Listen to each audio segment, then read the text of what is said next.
सनकादिकमुने ध्यानस्तपै सदा ब्रह्मादिक कदनकडे महिमा तीही लोके दुर्लभ अमर नेनती वृक्ष भोगुनी पुढती सेवताती ज्ञानदेव निवृत्ती पुसतसे कोडे पुंडलिक केवडे भाग्य केले माऊली ज्ञानेश्वर महाराज की जय. एक तरी ओवी अनुभवावी या ज्ञानयज्ञात आपण श्रीमद भगवद्गीता अध्याय 8 त्यातला श्लोक क्रमांक 14 आणि माऊलींनी या श्लोकवर ज्ञानेश्वरी 8व्या अध्यायामध्ये 140 क्रमांकाच्या ओवीनं केलेलं भाष्य याचं आज आपण चिंतन करणार आहोत. अनन्यचेता सततं यो मां स्मरति नित्यशः तस्यहं सुलभ पार्थ नित्ययुक्तस्य योगिनः. शुद्ध भक्त भगवंताच्या भक्तीमध्येच लीन असतो. क्षणभरही भगवंतांना तो विसरू शकत नाही आणि भगवंतही त्याला विसरत नाही. जो जो मज भजे जैसा जैसा भावे तैसा तैसा पावे मी हि त्यासी. सर्व संग सोडून जर भगवंताशी आम्ही नातं साधलं, भगवंताशी जोड केली, भगवंतचरणी लीन झालो तर भगवंतही सर्व काही भरभरून त्या जीवाला देत असतात. कारण भगवंताने अभिवचन श्रीमद भगवद्गीतेमध्ये दिलेलं आहे. हेही अभिवचन आहे. ये यथा मां प्रपद्यन्ते तां तथैव भजाम्यहम. किंतु परंतु ठेवून जर तुम्ही भक्ती करत असाल तर जीवनातल्या सगळ्या गोष्टी मनासारख्या प्राप्त होतीलच सांगता येत नाही. कारण भक्तीमध्ये तुमचा भाव जसा असेल तसाच प्रभाव त्याचा असतो. भगवंत त्याच प्रमाणामध्ये त्या भक्ताचा स्वीकार करत असतात. चिंतन केलं आपण मागे की मंदिरामध्ये आपण जातो, मागणीची यादी घेऊनच जातो महाराज. आणि मागणारा हा प्रिय असतोच असं नाही. बहुतेक वेळा मागणारा समोरचा आम्हाला नकोच असतो. भगवंत सुद्धा त्या यादी घेऊन येणाऱ्याकडे तसंच पाहत असतात महाराज. कारण मागणं आलं म्हणजे स्वार्थ आला आणि जिथं स्वार्थ आहे तिथं परमार्थ असूच शकत नाही महाराज. स्वार्थ सोडला, निष्काम भाव उत्पन्न झाला, परोपकाराकरताच आम्ही कर्म करायला लागलो की मग ते कर्म परमात्म्याचे होऊन जातात. कारण या संपूर्ण सृष्टीचा सांभाळ भगवंत करत असतो आणि ते खारीच्या वाटेनं जर आम्ही आमच्याकडे घेतलं, दात्याच्या भूमिकेत आम्ही आलो तर निश्चित भगवंताला सुद्धा आनंद होतो महाराज. कारण आपलं काम करताना कुणालाही आनंद होतो. एखाद्याचं आम्ही काम केलं की त्याला आनंद होतोच महाराज. साधं प्रवासामध्ये एखादा स्टँडिंग असेल, उभा असेल आणि आपण बसलेलो आहे, ती वयस्कर व्यक्ती असेल किंवा गर्भवती स्त्री असेल किंवा लहान बाळाला घेतलेली ती माता असेल, पटकन आम्ही उठून जर त्याला जागा दिलं तर किती कृतज्ञता व्यक्त करते महाराज त्या चेहऱ्यावरती व्यक्ती. कुणाच्या उपयोगी आम्ही पडल्यानंतर निश्चित त्याला आनंद होत असतो. तसं भगवंताचं जे कार्य आहे, जे का रंजले गांजले सगळ्या सकळ जीवांचा करीतो सांभाळ तुझं मोकली लायसे नाही. अहो, हात पाय नसलेल्यांचा सुद्धा आयुष्यभर सांभाळ करण्याचं काम भगवंत करत असतात. कित्येक मनुष्य जीव मात्र असे आहेत की त्यांना एक अवयव कायमचा गमावा लागलेला आहे, नाहीच आहे जन्मताच. काही अपंग आहेत, काही लुळे आहेत, काही अंध आहेत, बहिरे आहेत, मुके आहेत.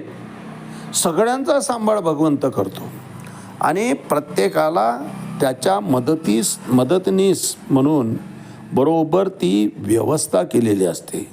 एखादा अंध व्यक्ती भरधाव रहदारी असलेला रस्ता जर त्याला ओलांडून जायचं असेल तर त्याची काठी होण्याचं भाग्य, त्याची काठी होण्याचं कार्य रस्त्यावरचा कुणी ना कुणी करतच असतो महाराज. असं कधीच होत नाही की अंध भरधाव रस्त्यातून एकटा निघाला आहे असं चित्र तुम्हाला दिसणारच नाही. कारण त्याची काळजी तो परमात्मा वाहत असतो. मग त्याला सुरक्षित पलीकडे नेण्याचं काम परमात्म्याचं आहे. तेच काम जर एखादा मनुष्य करत असेल तर त्या माणसाविषयी भगवंताला आनंद होणारच न हो. कारण ते त्याचं कार्य आहे.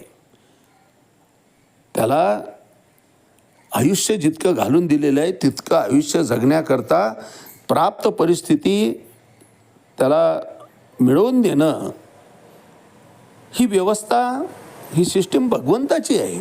आणि त्या सिस्टीममध्ये, त्या व्यवस्थेमध्ये जेव्हा आम्ही त्याचंच होऊन ते कार्य करतो त्यावेळेस निश्चित भगवंताला सुद्धा आनंद होत असतो महाराज.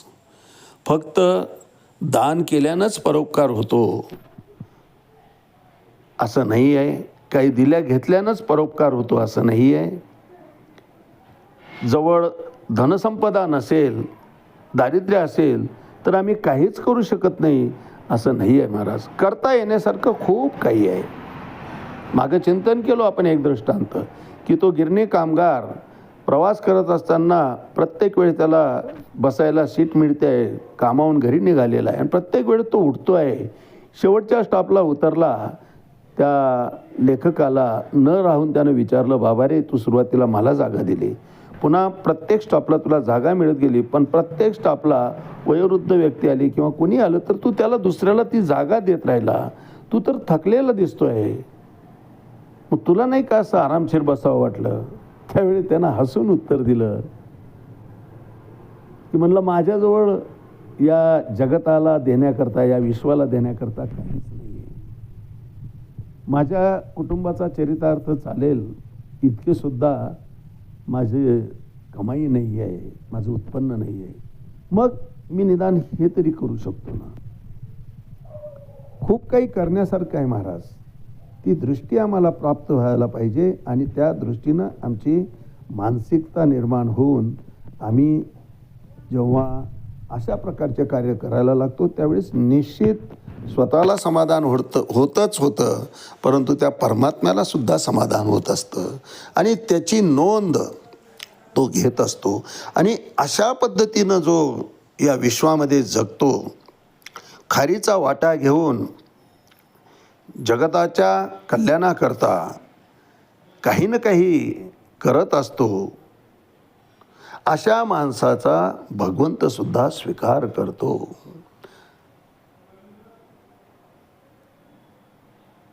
कारण त्याची वृत्ती ही भगवंताचं कार्य करण्याकडे वळलेली असते. आणि असा विचार त्याच्या मनात जेव्हा येतो, स्वार्थ जेव्हा पूर्णपणे त्यानं त्याग करतो स्वार्थाचा, दुसऱ्याकरता जगण्याचं व्रतस्थ होतो, ते व्रतच घेतो तो की आता जगलो स्वतःकरता आतापर्यंत खूप झालं, आता यापुढं मी दुसऱ्याकरता आयुष्य वेचल, अशा समर्पण भावनेतून जो आयुष्य जगायला लागतो त्याच क्षणी भगवंत म्हणतात मी त्याचा स्वीकार करत असतो. कारण त्याचा भाव हा माझ्याप्रती अनन्य भाव होऊन जातो. माझ्याशिवाय त्याला जीवनामध्ये कशातही इंटरेस्ट राहत नाही. त्याला ऐकावाच्या माझ्याच कथा ऐकावं वाटतात, पाहावं तर माझंच रूप पाहावं वाटतं, कार्य जे माझं कार्य आहे तेच तो करत राहतो. त्याचा भावच अनन्य होऊन जातो. मग असं अनन्य गतिके चित्ते चिंतित साते माते उपासती तयाते मीची सेवी भगवंत म्हणतात. त्याच्याकडून मी सेवा घ्यायचं बंद करतो, त्याच्याच सेवेला मी असतो भगवंत म्हणतात. कारण हे सगळं जगताच्या कल्याणाचं कार्य करण्याकरता लागणारं बळ, धनसंपदा, हे सगळे शक्ती मी त्याला प्रदान करत असतो आणि त्या बळावर तो या विश्वाच्या जडणघडणमध्ये काही अंशी का होईना कार्य करत असतो. परमात्मा हा कार्य करून घेत असतो. प्रत्येक कार्य तो स्वतः हजर राहून करू शकत नाही महाराज. तुम्हा आम्हाला तो निमित्त करतो आणि जेव्हा आम्ही निमित्त होऊन त्याचं कार्य करतो त्यावेळेस ज्याला मदत केलेली आहे त्याच्या चेहऱ्यावरचे एक्सप्रेशन बघा, त्याचे भाव बघा महाराज. किती कृतज्ञता त्याच्या चेहऱ्यावर दिसते आणि ते कृतज्ञतेचा भाव जेव्हा आम्ही पाहतो त्यावेळेस निश्चित समाधान मिळतं आणि ते समाधान आम्हाला सुख देत असतं. आणि अशा प्रकारचं सुख हे सर्व सुख आहे. बाकी आम्ही जे सुख अपेक्षित करतो प्रापंचिक याच्यातलं ते क्षणभंगूर आहे, सुखाचा आभास आहे महाराज. म्हणून भगवंताचं होऊन राहावं म्हणजे भगवंतही त्या जीवाचा स्वीकार करत असतो. कारण प्राप्त झालेला देह आणि त्या देहामध्ये जो आत्माराम बसलेला आहे, आत्मा आहे, तो कसा आहे त्याचं काल आपण चिंतन केलं की वरचा चंद्रमा हा पाण्यात प्रतिबिंबित झालेला असतो, परंतु तो भंगलेया पैसे स्वस्वरूपचे. एकदा तो घड्यातलं पाणी टाकून दिलं किंवा तो फुटला तर चंद्रमा चंद्रमाच्या ठिकाणीच असतो. तसं हा आमचा आत्माराम जो आहे, हे आत्मा जो आहे तो ते चैतन्य त्या चैतन्याच्या समीपच असतं. तिथून फक्त या देहामध्ये ते प्रतिबिंबित होतं. परंतु प्रतिबिंबित झालेलं ते प्रतिबिंब आम्ही त्यालाच खरं मानायला लागतो. वास्तविक तसं नसतं, ते फक्त प्रतिबिंब असतं. भंगलिया आपैशे स्वस्वरूपची किंवा घटाघटांमध्ये कितीतरी प्रतिबिंब उतरलेले दिसतात, पण म्हणून काही तितके सूर्य ते असत नाही किंवा तितके चंद्र राहत नाही महाराज. त्या ठिकाणी फक्त ते प्रतिबिंबित झालेलं असतं. मूळ चंद्र किंवा मूळ सूर्य हा अवकाशामध्येच आहे. तसा आमचा परमात्मा, आमचा जीव, ब्रह्मतत्व हे ब्रह्माच्या ठिकाणीच आहे. तिथून ते शरीरामध्ये प्रतिबिंबित होतं, परंतु आभासी दुनियामुळं, मायेच्या प्रभावामुळं तेच आम्हाला सत्य वाटायला लागतं. तो जीवसुद्धा मी हा देह म्हणजेच मी आहे असं समजून पाहतो. वास्तविक देह कसा आहे माऊली 140 क्रमांकाच्या 8व्या अध्यायामध्ये ज्ञानेश्वरीमध्ये वर्णन करतात. मग क्लेश तरुची वाळी ते तापत्रया अग्नीची सगडी तो मृत्युकाकाशी कुरोडी सांडिली आहे. सगळं दुःखाचं भांडार आहे देह म्हणजे. क्लेश तरुची वाडा ते तापत्रया अग्नीची सगडी ते मृत्युकाकाशी कुरोडी सांडिली आहे. नाश पावणारच आहे. बळी ओवाळून कावळ्याचा बळी, मृत्यूरूपी कावळ्याचा बळी ओवाळून त्या ठिकाणी टाकलेला आहे. शरीराची जी काय दशा आहे ती कशी आहे तर क्लेशदायी आहे. दिसायला सुखरूप वाटतं, परंतु पूर्ण दुःख भोग भोगण्याकरता आलेला आहे. देह काय इथं सुखच नुसतं भोगण्याकरता आलेलं नाही. सुख दुःख दोन्ही भोग त्याला भोगावे लागतात. दुःख लेवोनी सुखाची अंगी सडित जगाते. फक्त आम्हाला अपेक्षा सुखाचीच असते, परंतु प्राप्त होते ते कर्मफळाप्रमाणे. आणि सर्वसाधारण पाहिलं तर ते दुःखानंच भरलेलं असतं. पण नुसतं दुःख आहे तर कुणीच आयुष्य जगणार नाही. म्हणून दुःख लेवोनी सुखाची अंगी सडित जग. फक्त सदरा घातलेला यांनी सुखाचा वरती, आत सगळं दुःख आहे महाराज. मग क्लेश तरुची वाडे ते तापत्रयाची सगळी तो मृत्यू काकाशी क्रोडी सांडिली आहे. आज याच ठिकाणी थांबूया. रामकृष्ण हरी पुंडलिक वरदा हरी विठ्ठल. श्री ज्ञानदेव तुकाराम पंढरीनाथ भगवान की जय. माऊली ज्ञानेश्वर महाराज की जय. जगद्गुरु तुकाराम महाराज की जय. शांती ब्रह्म एकनाथ महाराज की जय. आदि शक्ती मुक्ताबाई की जय.